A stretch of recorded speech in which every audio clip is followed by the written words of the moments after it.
ঈদ মোবারক। সম্মানিত ভিউয়ার্স, আপনারা জানেন যে আমাদের প্রতি বছরই আমরা আমাদের ফাউন্ডেশন থেকে কোরবানি দেই।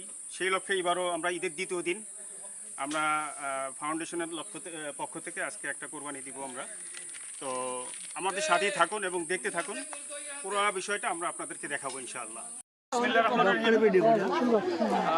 সম্মানিত সুধী, আজকে আইডিয়াল ফাউন্ডেশন কর্তৃক আয়োজিত আপনাদের মাঝে যারা অসহায় যারা আসছেন তাদের মাঝে পুস্তক বিতরণ অনুষ্ঠানের সম্মানিত প্রধান অতিথি, বিশেষ মেহমান, সম্মানিত সভাপতি সহ যারা আসছেন সবাইকে ধন্যবাদ আমাদের এখানে আসার জন্য। আসলে প্রচুর গরম, এই গরমের ভিতরে আপনাদেরকে ডাকায় আনছি, আপনারাও কষ্ট করতেছেন, মেহমানদেরও কষ্ট করাইতেছি, তার জন্য আমি আন্তরিকভাবে দুঃখিত। আর এখন আমরা সর্বপ্রথম আমার এক ফ্রেন্ড রফিকুল ইসলাম ও আমাদের উদ্দেশ্যে কিছু কথা বলবে, তারপরে এক এক করে আমরা সবার সাথে মত বিনিময় করে আমরা এগুলো দেওয়া শুরু করবো ইনশাআল্লাহ। তো এখন মোহাম্মদ রফিকুল ইসলাম কিছু কথা বলবে। আসসালামু আলাইকুম। আপনারা সবাই ভালো আছেন তো? আসসালাতু ওয়াসসালামু আলা সাইয়্যিদিল মুরসালিন ওয়া আলা আলিহি ওয়া আসহাবিহি আজমাইন।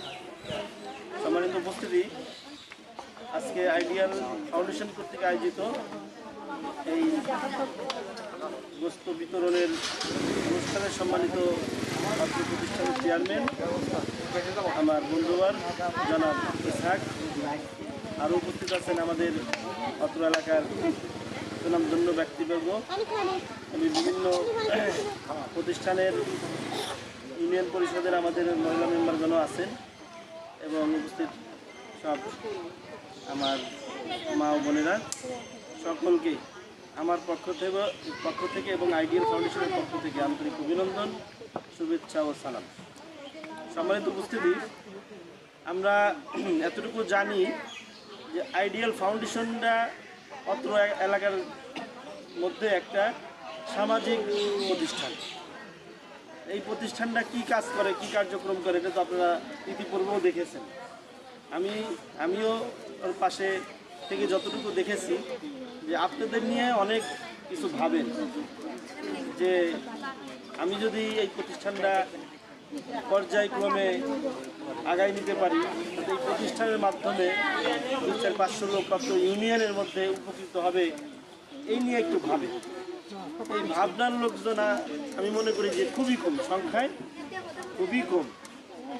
মানে আমি এর আগে বলতেছিলাম যে উদ্যোক্তা আমাদের সমাজে দরকার, কারণ পবিত্র আমাদের ঈদুল আজহা চলে গেল গতকালকে, সবার ভাগ্যে কিন্তু আর কোরবানির হয় নাই, হয়েছে কিনা? হয় নাই। এই জন্য কোরবানির দুটো টুকরা যেন আপনাদের হাতে যায়, এই জন্য সে অনেক পরিশ্রম, অনেক মেধা খাটিয়ে, অনেক পরিশ্রম করে একটা ব্যবস্থা করে, একটা আয়োজন করে, এই যে আপনাদের জন্য যাই হোক যে হাতে দিতে পারছে, এই জন্য কি আমরা একটু শুকরিয়া আদায় করবো না? আলহামদুলিল্লাহ। আরেকটা জিনিস আবেদন করব, সেটা হলো এই যেগুলো জিনিসগুলো হাতিয়া তোহফা যেগুলো দেয়, সেগুলো জানেন কে দেয়? মদিনার এক ভাই, সৌদি আরব মদিনা, আল্লাহ রসুল যেখানে শায়িত আছেন, ভাইটা অনেক ভালো মানুষ, শুধু ভালোই না, আল্লাহ টাকাও দিয়েছে, মনও দিয়েছে। সেই ভাইটা হাবিব ভাইয়ের জন্য বিশেষভাবে আপনাদের কাছে আমি আমার তরফ থেকে, ফাউন্ডেশনের তরফ থেকে দোয়া চাচ্ছি, আপনারা সবাই তার জন্য দোয়া করবেন, সামনে যেন সে আমাদের আরও ভালো কিছু, আরও কিছু দিতে পারে। এখন তো দিচ্ছেই, আরও যাতে আরও বড় কিছু দিতে পারে সেই দোয়া করে। সামনে আমাদের আরও লক্ষ্য আছে, যেমন বৃদ্ধাশ্রম করা, একটা অ্যাম্বুলেন্স করা। আমি চাইবো যারা আমার এই যেগুলো যারা দেখতেছে বা যারা মানে আমাদের এখানে আসে, সবার কাছে আমার কাছে অ্যাপ্লাই থাকবে যে আমাদের এই ফাউন্ডেশনের জন্য সবাই যেন একটু লক্ষ্য করে। হ্যাঁ, এখন সংক্ষিপ্ত কিছু কথা বলবে আমার আলম বিশ্বাস ভাই। আমার এখানে আসছেন, আমি অনেক কৃতজ্ঞ ওই ভাইয়ের কাছে যে আসছে আমার ডাকে সাড়া দিয়ে সামথিং কিছু কথা বলবে। আর সবাইকে পবিত্র ঈদুল আজহার শুভেচ্ছা। আজকে যে ঈদের কোরবানির গোশত বিতরণ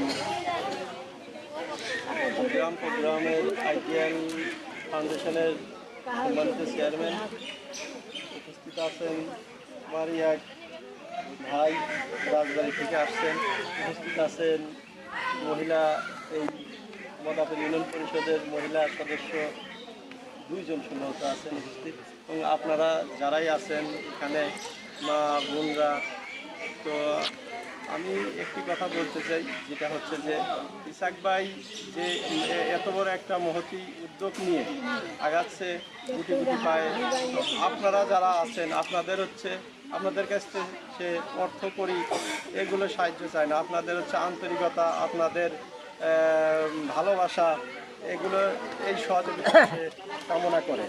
পাশাপাশি আমরা যারা আসছি এখানে, আমরাও যারা আসছি, আমাদের কাছেও তার এরকম কোনো যে চাওয়া পাওয়া বড় ধরনের কিছু যে আমরা অর্থ করি কিংবা অনেক মানে সে এরকম সহযোগিতা চায় না। সে চায় যে আজকের যে প্রোগ্রামটা হয়েছে এই প্রোগ্রামটা করার জন্য যে কামগুলো, এই যে প্যাকেটিং করেছে, যে আমরা যে লোকগুলো আপনারাও সহযোগিতা করতেছেন, সে তার সহযোগিতা আছে এবং সে আগামীতে আরও তার সহযোগিতা অব্যাহত থাকবে। আমরা তার জন্য সবাই দোয়া করব, তার জন্য আল্লাহ তার আয় রুজিতে বরকত দেয়। পাশাপাশি আমাদের ইসাক ভাইয়ের শরীর আল্লাহ যেন সুস্থ রাখে, যাতে করে ইসাক ভাই এই ভালো ভালো কাজ করে যাওয়ার পারে। আর আমরা যারা আছি, আমাদের যতটুকু সামর্থ্য আছে, আমাদের শক্তি দিয়ে হোক, অর্থ দিয়ে হোক, ইনশাল্লাহ আমিও ইসাক ভাইয়ের সাথে আছি। আপনারা সবাই ভালো থাকবেন, দোয়া করবেন সবার জন্য, যাতে সবাই ভালো থাকতে পারে, এই সমাজটা যাতে ভালো থাকে। ধন্যবাদ সবাইকে। আসসালামু আলাইকুম। অনেক ধন্যবাদ আলম ভাইকে তার সুন্দর কথা বলার জন্য। আসলে এখানে বড় কথা বলার বড় কিছু নাই, কথা বলার কিছু নাই। ভাই যেটা বললো আসলে কথা সঠিক। আমিও চাই যে এই ভাইটাও আমাদের সাথে থাকুক, সবাই আমাদের সাথে থাকুক। এখানে কোনো দল মত নির্বিশেষ সবাই, এখানে আমাদের অনেক হিন্দুরাও আছে আমাদের এখানে সদস্য। তো আমার কথা হলো এখানে আমাদের কোনো দল বা অন্য কিছু না, সব মিলে আমরা এখানে একটা সুন্দর একটা প্রতিষ্ঠান করবো। সামনে একটা আমাদের বৃদ্ধাশ্রম, খুব তাড়াতাড়ি আপনারা দোয়া করেন, খুব তাড়াতাড়ি একটা অ্যাম্বুলেন্সের ব্যবস্থা হবে, খুব তাড়াতাড়ি, উইদিন হয়তো 6 মান্থ 6 মাসের মধ্যে ইনশাল্লাহ আমরা একটা অ্যাম্বুলেন্স আনবো। এই অ্যাম্বুলেন্সটা আনবো এই কারণেই, আপনারা দেখা গেলো হঠাৎ করে আল্লাহ না করে অসুস্থ হয়ে যান, রাজবাড়ি অথবা ঢাকা দৌড়ানো লাগে না, ঢাকা দৌড়াইতে গেলে কিন্তু তখন কিন্তু আপনার ওই হয়তো দেখা যায় কি যে একটা অ্যাম্বুলেন্সের প্রায় 7-10 হাজার টাকা ভাড়া, এই ভাড়াটা লাগবে না, শুধু শুধু তেল দেবেন, এইটুকু। এই কায়দাটা কিন্তু আমি করতে চাচ্ছি। ইনশাল্লাহ দোয়া করেন, সবাই দোয়া করবেন শুধু অ্যাম্বুলেন্সের জন্য। এই অ্যাম্বুলেন্সটা যদি আসে, সবার আপনাদের অ্যাম্বুলেন্স, এই অ্যাম্বুলেন্স আমার না, সবার এই ইউনিয়নের যারা আছে আপনারা আছে সবার অ্যাম্বুলেন্স। এই কায়দাটা করবো খুব তাড়াতাড়ি, ইনশাল্লাহ দোয়া করেন। আর বিশেষ করে আবারও বলতেছি যে আমি আমার জন্য না, আমি ওই ব্যক্তিটা, যে ব্যক্তিটা এত আমাদের সহযোগিতা করে, ওই হাবিব ভাই, তার জন্য একটু বিশেষভাবে আমি দোয়া চাই নিচ্ছি। আমার জন্য দোয়া দরকার নেই, ওই ভাইটার জন্য ভালো থাকে, সুস্থ থাকে, সেজন্য আমাদের সবসময় দেওয়ার মন আছে। আল্লাহ যেন তারও বাঁচায় রাখে এবং সবচাইতে উনি যাতে আরও আমাদের কিছু সহযোগিতা করতে পারি।